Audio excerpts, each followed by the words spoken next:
Good morning, everyone. My name is Gianpaolo, and I will have a pleasure to moderate the session about social and economic vulnerabilities. But to be honest, when I checked the speakers' topics, that is human rights of disabled people in prison, gender discrimination in work, or equal distribution of country budget.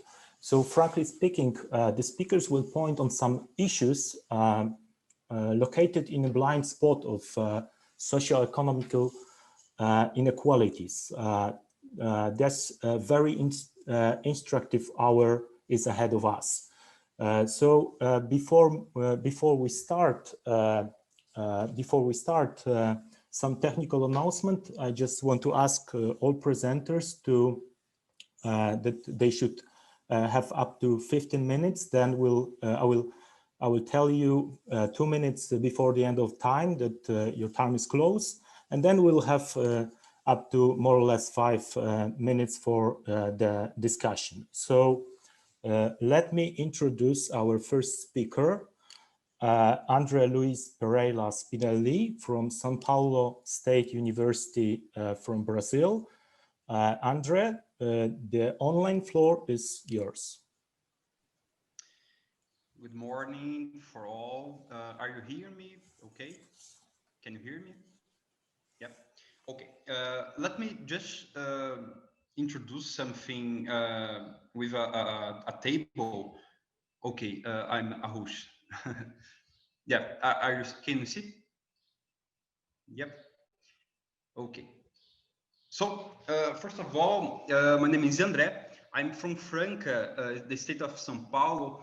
And the objective of this research is to see a phenomenon that is happening in Brazil, that I'm observing a crescent wave of incarceration of people with disability in our country, concentrating to the fragile conditions of accessibility and guarantee of rights in penitentiary spaces. So this study has the objective to analyze the problem of incarceration of people with disability. I'm considering all the disability here, not only one, or not only just physical disability or anyone, but all of them as a cascade of human rights violation. So the fundamental question of this research is, the non-guarantee of human rights to accessibility in prisons is enough to generate a cascade of human rights violation to these people. So first of all, I would like to introduce some key concepts, some fundamental concepts to this research that I'm working with them. So first of all, people with disability is a vulnerable group inserted in historical process of violation of human rights. So there are people that has a collection of experience and struggles and social struggles for reaching a non-vulnerable position, social position, and a position of subjects of rights.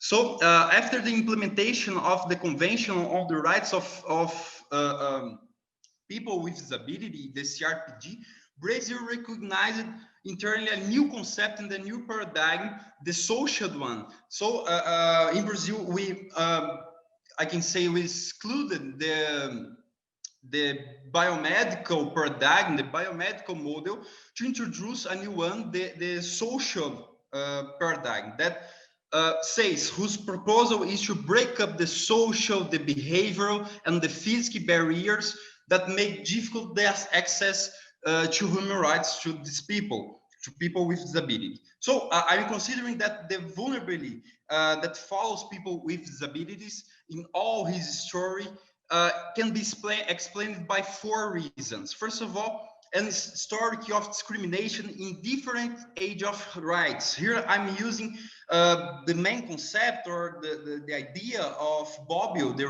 age of rights of Poggio. And second place, the inexistence of a political will to concretize rights, consolidating an abyss between theory and practice. So I'm using here evidently the concept of the Frankfurt School. In the third place, construction of public policies in an homogeneous way, not considering the difference in the natural heterogeneous way and existence of people with disability. So I'm considering here also in fourth place, the persistence of excluding paradigms to concept people with disability in Brazil, operating a return to a biomedical perspective that looks first to the disability and after to the people. So in the second place, I can say about a little bit about the prison environment that in Brazil is classified as an unconscionable state of affairs by the Supreme Court, the Brazilian Supreme Court, since it's notable the failure of legislative and executive measures to overcome the national prison crisis. There are not rigid public policies to overcome the situation that is a mass incarceration and overcrowded cells, disrespect of to human rights in general, and primordially for this research, the problem of accessibility spaces. In the second session, I discuss a little bit about people with disability and prisons in Brazil specifically. And we need to know that the insertion of people with disability in inaccessible prison context makes to emerge at least three kinds of vulnerability. First of all, disability as an existential condition that inserts these people in a state of social invisibility. In second, the proxies of imprisonment that provoke the transformation of these people with disability in the most fragile chapters of the criminal justice system. And in the third, the social relations in prison environment that culminate in the loss of an original identity, opening up the adoption or the possibility to adopt some new practice and some new how can I say, some new perceptions and a new culture that it's based on the relations that this person has on the prison. So considering the incarceration with people with disability as a problem in Brazil, it is indispensable to take into account the question of the accessibility as a right, a fundamental right, a human right, not only as a right per se, but also as a right and an instrumental right that has the role to give people with disability the possibility to access or to reach, to achieve some others human rights in prisons, as the freedom of movement, the access to education, and the possibility to work and study internally. That in Brazil, that is fundamental rights in law. So here I want to show you a table that contains in the range between 2015 and 2019, the data. This is a table that I constructed from the data collected from the annual Brazilian Prison Bulletin that we call Infopen, that shows the following situation regarding the people with disability in prisons in Brazil. Here we can see clearly there is a huge process of mass incarceration of these people in Brazil. And we can say that considering this range specifically, we don't have so much levels of accessibility. So we have a huge process of incarceration of people with disability, but we don't have levels of accessibility. So, for example, in the second semester of 2017, the last year that InfoPen noticed the percentage of non-accessible prisons in Brazil, it's possible to see at least 84.9% of the prisoners with the disability was inserted in a in prison unit that have no accessibility or adaptability measures. So the idea, the main idea of this research is to show that the idea or the concept of the cascade of human rights violation is inspired by Catherine Seeking, that is a researcher,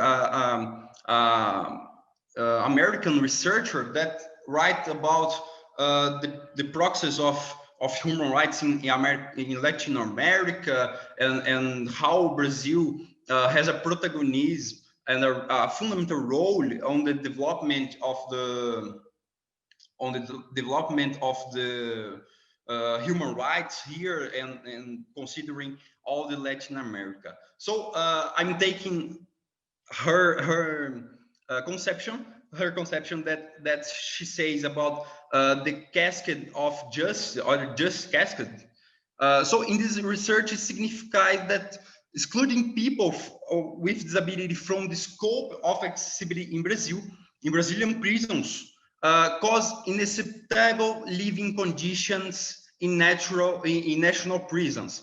So there is a lack of accessibility in these prisons due to instrumentality. It promotes the disrespect of other human rights and materialize a cascade of human rights violations. So if the people with disability in prison don't have the possibility to access some rights, as the right of education, the right to education, the right to movement, the freedom to movement, it's because of primarily because of the lack of accessibility. I finished my presentation here, and I thank you all for the attention.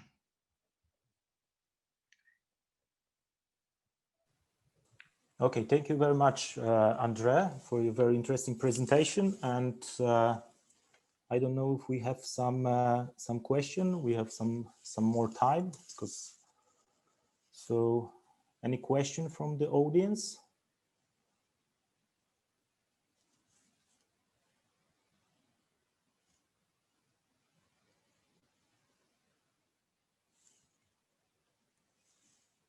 If not for now, because I have something. No. If no, I have one. Actually a few. Can you tell me one thing, because you show us some numbers of how many people, disabled people you have in prison, and you show us females and males, and was that those numbers we should sum them, or we should sum them? So each month. Yep. Here in Brazil, the InfoPen, that is the annual bulletin about the prisons in Brazil, they have 2 times, considering the 2 semesters of the year, and they publish the data 2 times a year. In this year, was a particular year that changed everything, changed all the data and the publishing data. So that's 6 months. That's a range considering 6 months. Yeah, maybe I was not clear enough, but you show us some numbers for February and the next month, you know, January, February, and this. So I remember in February it was 3,000 something, and the next month it was similar. So we should sum this at the end of the year. So this is each month, or this is what those are numbers? Yeah, I said this is considered a semester. So this is considered a semester. So January to June and July to December. So okay. There is a sum of all these numbers. Mm-hmm. And so one more question about this. What kind of disabilities? It is more physical or mental? Which one? Yeah, it's here in Brazil, according to this data, the principal or the main disability that we can find here is the intellectual disability. Intellectual, all right. Yeah. Okay, so it's even worse for the. Okay, so I know that you are at the beginning of your research, but any solution like for at this stage? Not yet, but Not yet. the Brazilian state, the Brazilian state is a little bit not prepared, not engaged to this question, and we have no solutions yet. Mm-hmm. All right. I don't see any questions, so maybe somebody will ask later, and we'll back to you at the end of this session. All right. So now it's a time for our second speakers from National University of Córdoba in Argentina. And I have here that the presentation is from Eduardo, León, Bologna, Pablo, Sebastián, Gómez, and Maximiliano, Iglesias. I don't know if there will be one person or three of you will be presenting, but yes, it's good morning. I'm Eduardo. Good morning. Good morning. Good morning. It's Pablo Gómez who is presenting our paper. Perfect, perfect. So our online floor is yours. So okay, I'm going to share my PowerPoint. So wait a minute, please. Share screen. PowerPoint. Can you see, Michael, my PowerPoint? Yes, I can. I have, but I see all yours actually. Oreo. Oh yeah, perfect. Okay. Perfect. Okay. Thank you very much for the organizer of the conference for accepting our paper. We are three people: Eduardo Bologna, that was speaking recently. My name is Pablo Sebastián Gómez, and Maximiliano Iglesias, also from National University of Córdoba. That is, I think, that is there in the background. Okay, this is a working paper that we are working on, trying to analyze the regional difference in Argentina and trying to analyze the difference in genders in relationship with the employment quality. So because I have a few minutes, I will try to show you the main ideas of our paper. Okay, wait a minute, please.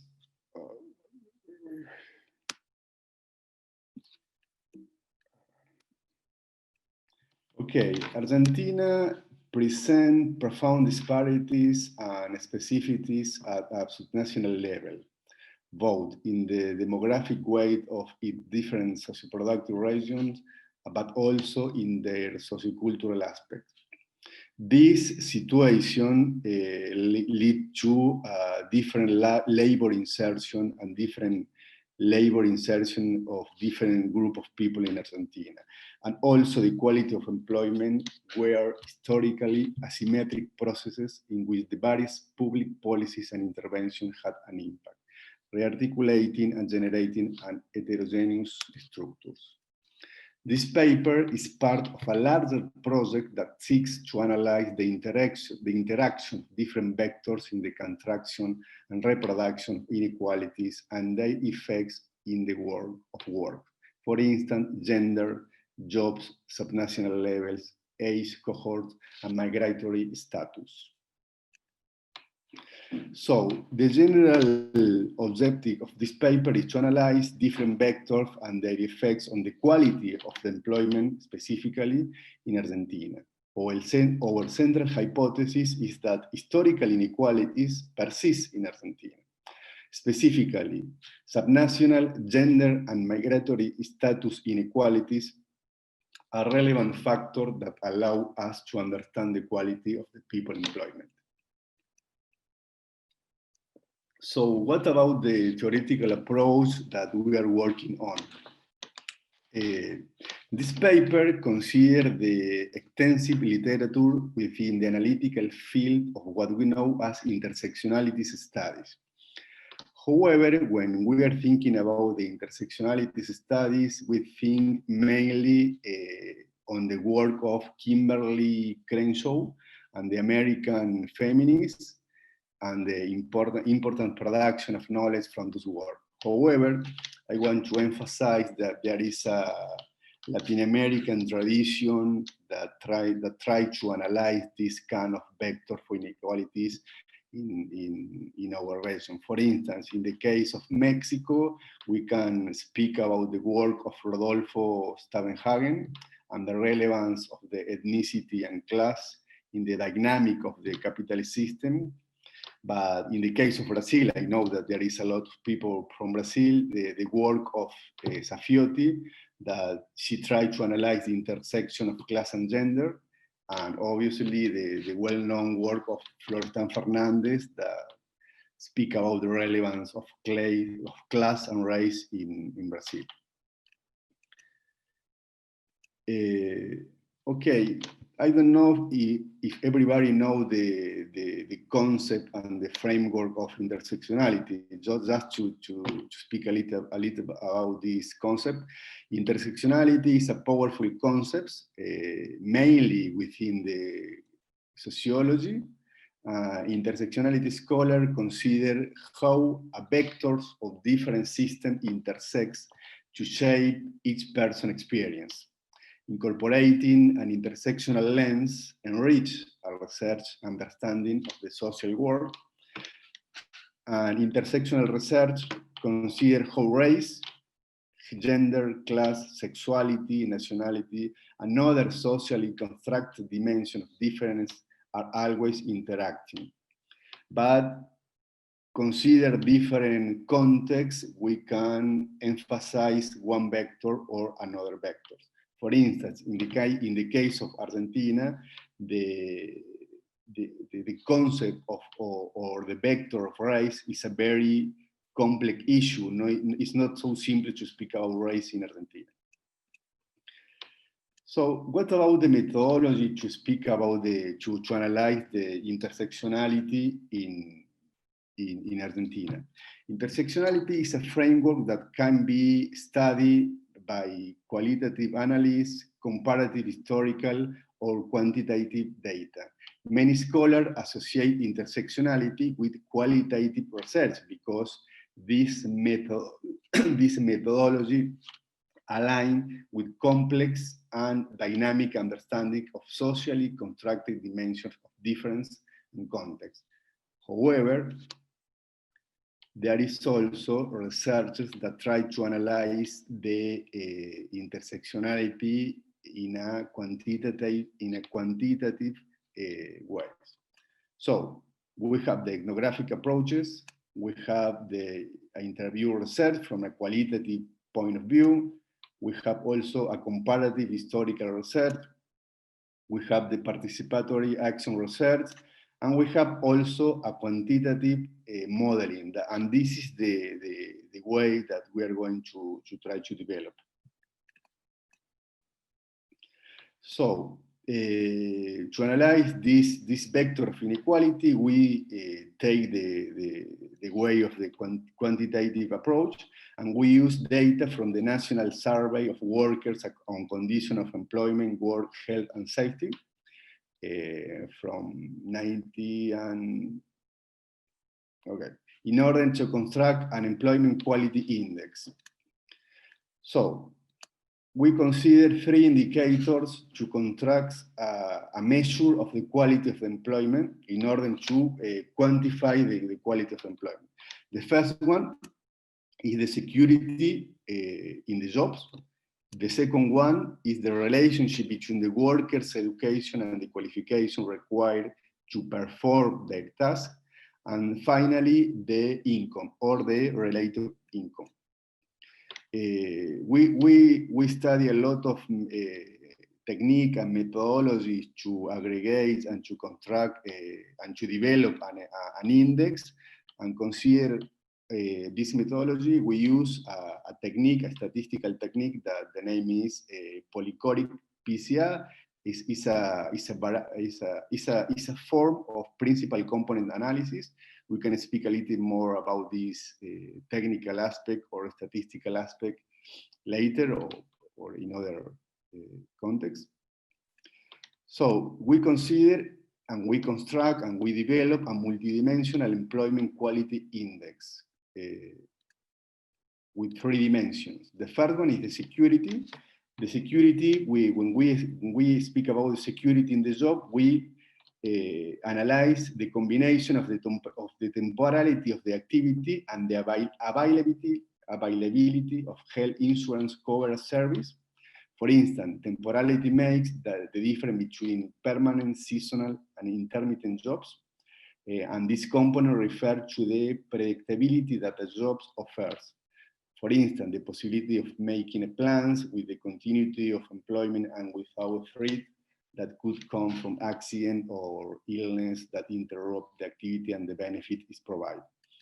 The second component of our index is the consistency between education and qualification, applying for the job. For instance, in this case, this is a source of gratification of frustration for the worker. When the demands of a workspace are above their own qualification, the worker confronts his limitation and his efforts to reach the level that are required. On the contrary, when a skilled worker must perform tasks that require less of him that could do, he states that he's one of frustration. And finally, we consider the income. We can say that income must be analyzed in a relative way in 2 aspects. First one, in terms of the hours worked, and second one, at the subnational level, because we have different situations at subnational level in Argentina. I am not going to deep into details in this part because it's a little statistical appendix of this paper. So we consider 2 main independent variables of this paper to analyze. The first one is the migratory status and gender. That we have 4 categories. It's a nominal variable of 4 categories: migrant and woman, to be migrant and woman, to be Argentinian and woman, to be migrant and men, and to be Argentinian and men. And also we consider the subnational level with 6 regions in Argentina. So we have 2 hypotheses here. The first one is that migratory status and gender are relevant factors that explain the incorporation into the labor market and the employment quality. The second one is that the subnational level is linked with persistent inequalities within the country, and that affects the quality of the employment. These hypotheses were tested through a series of ordinary least square regression model that is a standard technique to analyze in statistics. Also, following the literature, we include in the model a series of control variables, for instance, age and employment sector. Because these were control variables, these variables were not systematically analyzed. Okay, I want to present because I don't know if I don't have enough time, so I will try to present the result. This is the result of the regression model that I will try to present in the next screen more clearly. And this is a map of Argentina. I don't know if everybody knows the country, but here is the south of the country, that the name is Patagonia. Here in yellow is Buenos Aires, that is the capital. Here is the central region. Here is the region of Cuyo that we have here. And here we have the north, because I didn't find any map that show very, very good the category that we are using. This map has only the north region as one region, but we consider two parts in the north region, the west and the east. Okay, in relationship with the two variables that we are interested in. The first one is the gender and migratory status, and the second one is the subnational levels. In relationship with the gender and migratory status and the relationship with the employment quality index, this figure shows the predicted values in employment quality index by gender and migratory status. For instance, to be a man and Argentinian lead to a statistically significant increase on the employment quality index. On the contrary, to be a woman and migrant lead to a decrease on the employment quality index. In the case of the subnational level, this figure shows the predicted values in the employment quality index by subnational level. For instance, the Northwest and Northeast subnational level lead to a statistically significant decrease on the employment quality index. On the contrary, the Buenos Aires and Patagonia regions lead to a statistically significant increase on the employment quality index.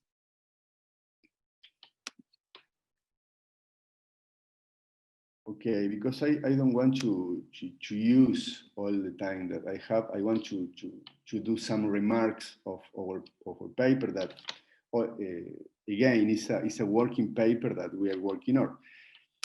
In relationship with the intersectionality approach, there is no consensus on the best methodology to study intersectionality. Quantitative modeling of intersectionality can take many different forms. For instance, many sociological research assume that interaction effects, for example, multiplying race by gender, are essential for analyzing intersection. But intersectionality can be built into models and measured in different ways. In this paper, we develop a quantitative approach. First, we construct an employment quality index, and second, we evaluate the effects of different vectors of inequality on the employment quality index. In relationship with hypothesis 1, we can observe that migration and gender status affects the quality of employment. As different studies point out, in gender and nationality are relevant factors that explain the production and reproduction of inequality. However, the result is not conclusive. Indeed, not all the coefficients of migratory status are significant. We need to add some additional hypotheses to incorporate. For example, to study the interaction with different occupational categories or different occupational stratas. Also, we need to incorporate the heterogeneity of the category migrant, because in our category of migrant, we have south-south migration, and we have also north-south migration. And in Argentina, there is different patterns and different pattern of migrant coming from the south and migrant coming from the north, because the socioeconomic background of this migrant is very different. In relationship with hypothesis 2, in Argentina, there are historical inequalities that persist. The heterogeneity of the productive structure is relevant as a factor that allows us to understand both the incorporation into the labor market and the quality of the employment.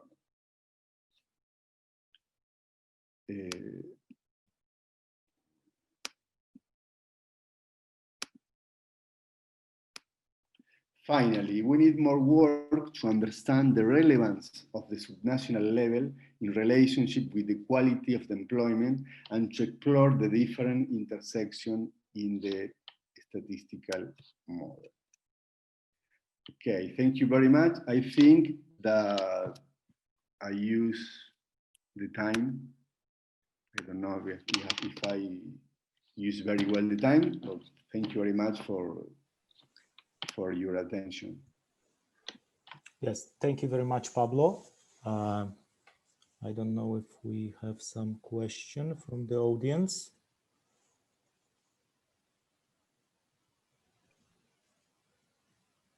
Oh yeah, we have, no. Oh, this is not a question, okay. So I have one, maybe this is not a question, but I have something from my personal experience. I'm not doing the research in gender studies. I wrote one paper, and my colleague, who I asked to check for me, just to make sure that I haven't done any mistakes. She told me that she asked me the question: are you not afraid that if you are only a man in a team, because it was a single author paper, she asked me, are you not afraid that someone will ask you that you are dealing with gender and you are a man and you are, doing the research about feminism and this kind of, this is just a simple question, about your opinion, because, this is like I told you, this has happened to me, so. Yes, I agree with you, because there is a strong tradition in Argentina currently about the gender studies and the relevance of the gender as a vector of inequality. But I want to talk a little bit about the history of the paper, because we were working mainly with migrants, and the relevance of the class in the incorporation of migrants. But when we study the migrants, we came up the relevance of the gender. I am saying this because we are not coming from the gender studies framework. We incorporate the gender as a vector of inequality. For instance, in Latin America, there is a strong tradition about the class analysis, the relevance of the class as a vector of inequality, and the relevance of the class in order to understand different political process. But I think that as a researchers, we need to incorporate the gender vector of inequality. And there is a strong issue and a strong discussion on the topic. And that is a little bit of the history of the paper and the history of the incorporation of intersectionality approach. And for that reason, I mentioned the work of Florestan Fernandez in Brazil, that he worked on the relevance of class and race, but he didn't incorporate the vector of gender. So we're trying to analyze the interplay of different vectors.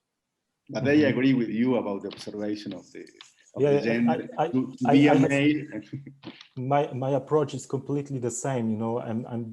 Most of my research is about the mountains, and actually I climbed Aconcagua twice in my life, so I'm familiar with the area, and that's why I also find something during my other stuff. So that's why I appreciate. I think I have one question here from Natalie, and from Leticia. Yeah, I think this is. Yes, actually, it's from Leticia Borges. Okay. I only send to you. Okay. Excuse me. Thank you very much for having accepted our paper.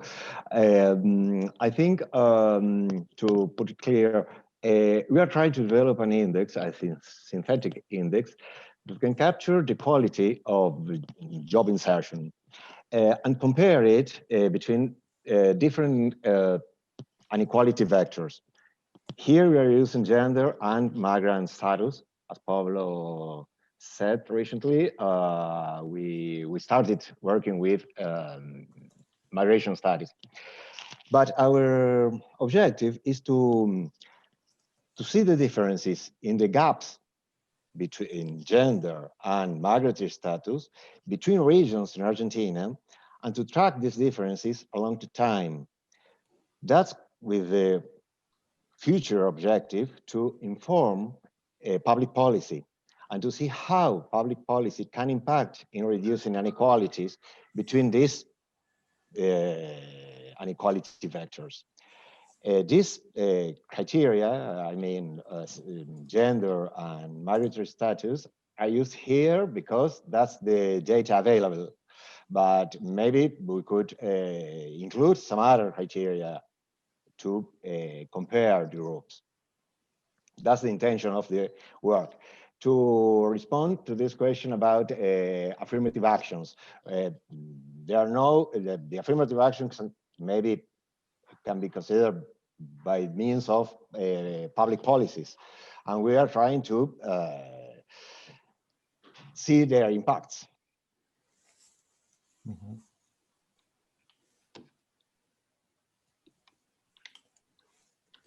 Okay. Okay, so yeah, there's a question. I will just read it. I'm not sure if this is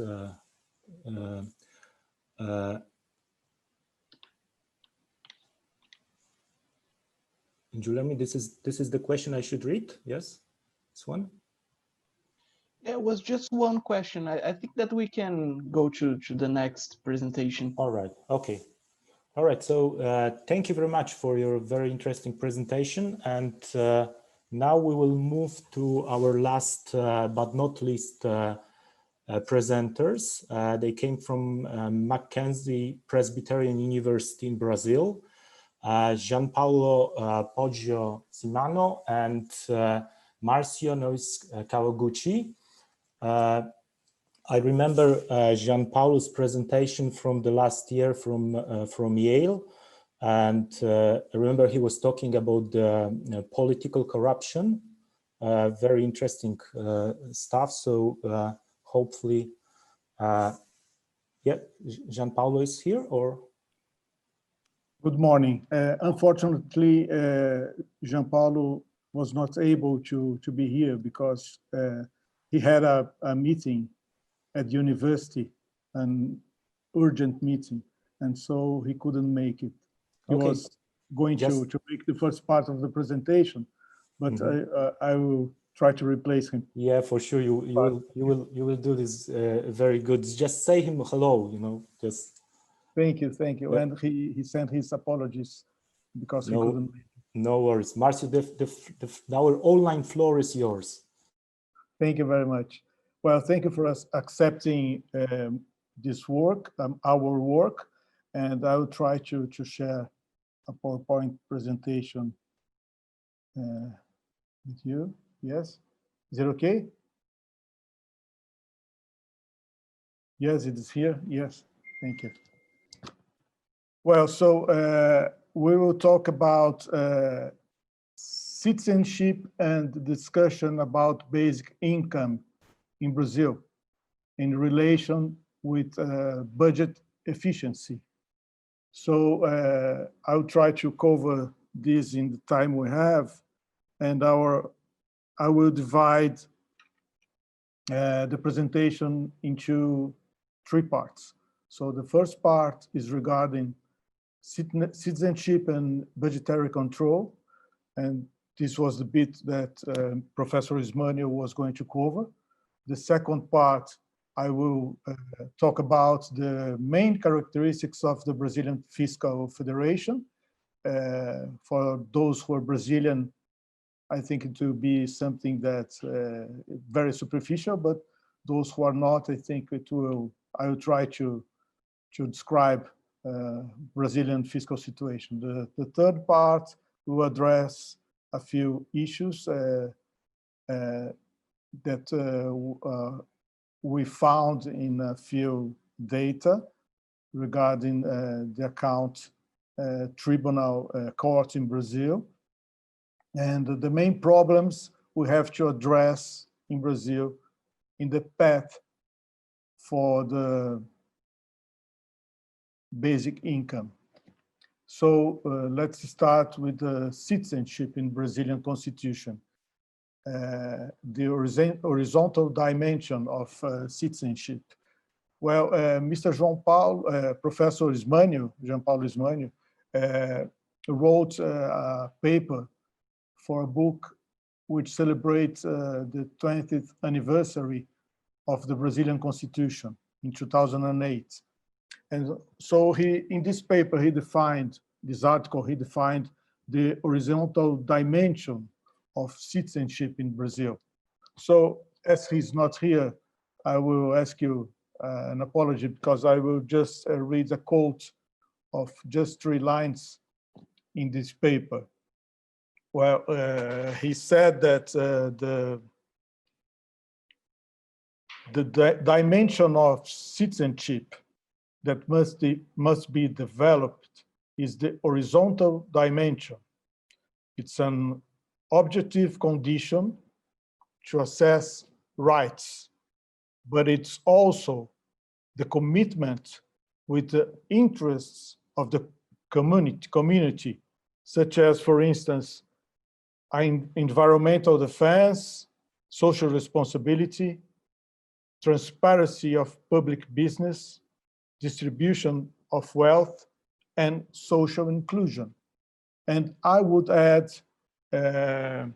fiscal responsibility. So I think regarding fiscal responsibility, there are 2 sides of citizenship. First, we have to fight in Brazil for not only the minimum, because we live in a very poor country and poverty is spread all around the country. So the minimum that the dimension of citizenship grants to the citizen is not enough for Brazilian citizens. We have to fight to these inequalities in order to grant Brazilian citizens much more than the minimum needed. So we have to trace a path to achieve more for the Brazilian citizens, including the basic income. The other side of this is that Brazilian citizens have a very important tool to achieve citizenship, which are fiscal and budgetary legislation. There is a side of this legislation that could provide Brazilian citizens with the insurance of their rights. So we have in Brazil legal instruments for the protection of citizens' taxpayers' rights.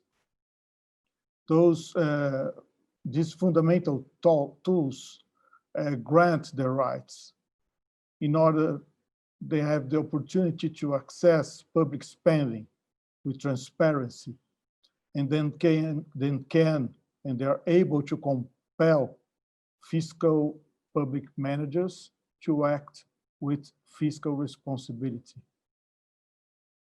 So these pieces of legislation, fiscal responsibility legislation, are also important not only to grant rights for the citizens, but to grant stability for the Brazilian Federation. So I think that with efficiency in the management of our budget and efficiency in the quality of public spending, we can develop a path to achieve basic income in Brazil. So I will talk about how is the structure of the Brazilian Federation, the obstacles we have to overtake in order to achieve the basic income. So talk a little bit about the characteristics of the Brazilian Federation. In our country, we have, as part of our federation, the union, 27 states and a district, a federal district, and 5,570 counties, which makes Brazil a federation of almost 6,000 members. So there are two main characteristics in this federation under the fiscal standpoint. All members, they have fiscal and budgetary autonomy. The Constitution divides which tax belong to each state, which member of the Constitution. So union responsible for income tax, the state is responsible for the VAT, and the counties are responsible for the tax over services, for instance. And they have autonomy to collect and to impose those taxes. So we have 6,000 different pieces of legislation regarding tax in Brazil. And federation member have also autonomy to vote and approve and manage their budgets. So also we have our constitution grants cooperative fiscal federalism, stating that part of the tax collected by each member are distributed to the other members. So we have a distribution of taxes and a distribution of the collection of taxes. We have in Brazil 3 different legislation on budgetary control.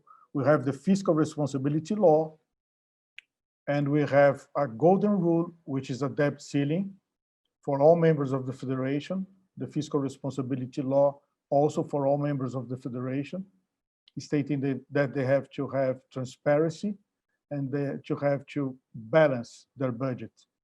And we have a public spending ceiling for the federal union. So owing to the automatic fiscal transfers, I described it in the previous slide, our members of the federation are dependent of third-party resources because they receive resources from the union, the counties from the union and from the state, and the state receive resources from the union as well. So to have this balance of resources, this cooperation among members, there is a dependency. So this addresses 2 main issues. We have in Brazil a tendency of weak fiscal and budgetary management in the members of the federation. And we also have an overload of tax benefits in all levels of the federation. So to address these 2 issues, we have a few considerations, and we will describe a few, demonstrate a few data. So we have, as I said, weak fiscal and budgetary management in Brazil, and we will present a few numbers regarding this. So the importance of fiscal control legislation is spread all over the world. So World Bank demonstrates that more than 90 countries adopt different kind of budgetary control laws.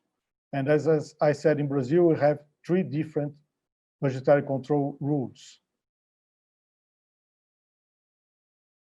Those rules, although they are effective, we have a problem in Brazil that our budget deficits are still present and growing, both in the federal union and within the other members of the federation.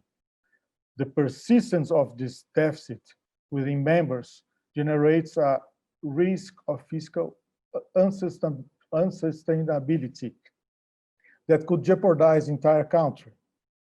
So our constitutional system of automatic transfers is a foundation of our Brazilian cooperative federalism, but we have to answer these questions. Have these results been reaching the members of the federation? And how have the resources been managed? We have in Brazil a court of union accounts. It's called TCU, Tribunal de Contas. So they survey the accounts and the budgets, application and management of the budgets of Brazilian Union. And they also fiscalize how the resources from the union spread all over the country are used. So this court prepared a systemic report of surveillance on regional development financing. And the data is until 2014. This report has a few findings. First, our federation members are dependent on third-party resources.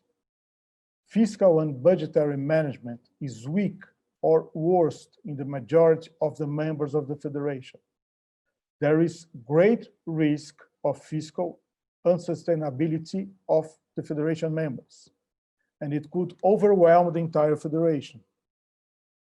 Subnational entities have critical fiscal and budgetary situation. So the data collected by the court demonstrates that fiscal and budgetary situation of the subnational entities, 44% of the states, of the 27 states of Brazil, are in a fiscal and budgetary situation considered weak or worst. 42% of the almost 6,000 counties are also in the same facing the same problem, weak or worst fiscal and budgetary situation. Only 1% of the counties in Brazil are independent under a fiscal and budgetary standpoint. Well, my time, I have to rush a little here. Well, let me go to the other slide here. So, dependence of third-party resources. The states, internal resources, 58% average, dependence 42%. Counties, they depend 88% on third-party resources. Those maps are in the account. So we see here in this map, in blue, we have counties, a few counties only, more than 50% of the fiscal resources are internal. The green, between 25 and 50, and the red ones, less than 25. And here, the vulnerability, fiscal and budgetary management. The red ones are very weak. They are dependent, and situation, fiscal and budgetary are weak. So you can see how this is distributed in Brazil. So let's talk about a little bit about the tax benefits in Brazil. Our government in the 2019 budget had 380.4 billion tax benefits in Brazil. And those are the most relevant ones. So for agriculture, income tax, social security, and for companies.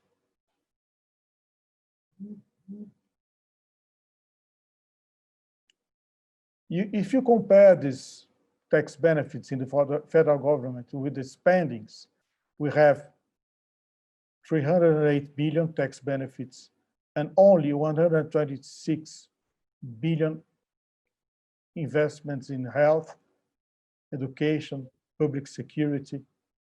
And we have also problems with the tax benefits in the states because they grant benefits without the consensus. So we have in Brazil, not only among the states, but also counties, we have a fiscal war because they grant benefits, and we have problems with chronic capitalism, the relationship between private parties and the government to receive tax benefits. So given this scenario of overload of tax benefits and a problem of weak fiscal management in Brazil, we have achieved those those final remarks. So the Brazilian Cooperative Fiscal Federation provides fiscal transfers among subnational governments, and it works because they receive fiscal transfers. Our budget control laws exist, but our public deficits are still growing, and vital areas such as health and education are lacking resources. Fiscal and budgetary management of subnational governments are weak. We have an overload of tax benefits. We have fiscal war among members and a chronic capitalism in the entire federation. So possible paths to address our problem. We have to have direct popular participation in budget discussion. We have to have monitoring, prior monitoring, and an early warning system of the budget and public procurement as well. We have an example of the European Union that you can use here in Brazil, the Stability Pact and the legislation on monitoring and early warning system and sanctioning, and the budget previous revision. We have to develop legislation and public policies to enhance direct public participation in the public discussion, budget discussion and approval. And we have to monitor and reduce tax benefits. And we also have to improve fiscal and budget management by subnational governments. So the path for basic income in Brazil depends on efficient and previous management of the budget and public spending, strengthening of subnational government, fiscal and budget management, and tax benefits reduction. That's what we think is our path to achieve more rights to the citizens in Brazil and to address very difficult questions we have regarding our chronic capitalism and a tax war among the members of the federation. So here are the references. So if you have to want to check all those data, they are referred here. So that's what I had to say. Thank you very much.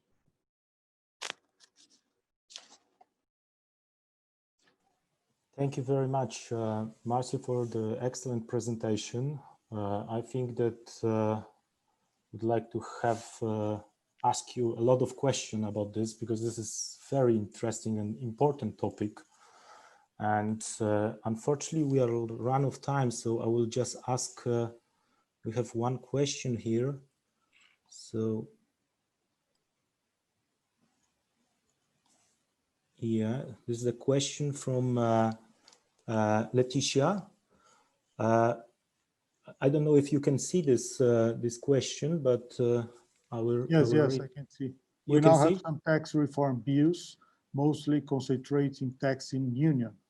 Would that be a problem to the cooperative system in terms of federative autonomy? My answer is yes. We are discussing the tax reform in Brazil, and the central government presented a new piece of legislation to reform our one tax on social security, to grant social security. And this tax, PIS and COFINS, they are reforming this, and this, what the federal government would collect with this contribution will not be distributed between the other tax members, will be concentrated in the union. So the first reform that the government presented are only good for the central government, and it will not be distributed among the other members. So it's not a solution. The main problem we have in the tax reform in Brazil is the distribution of the tax collected. I hope I have answered your question. Okay, so thank you very much. I think that we are out of time now. So thank you very much, Márcio. Thank you, Pablo. Thank you, Eduardo. And thank you, André, for excellent presentations. And yeah, hopefully next time, we will able to meet in person, and hopefully this all pandemic madness will end soon, and yeah, we'll start living, as we like it. So I know that in Argentina probably you are missing this events in the night. I remember spending a few nights in Mendoza drinking a wine. So yeah, so all right. Thank you very much once again, and see you soon. Thank you very much.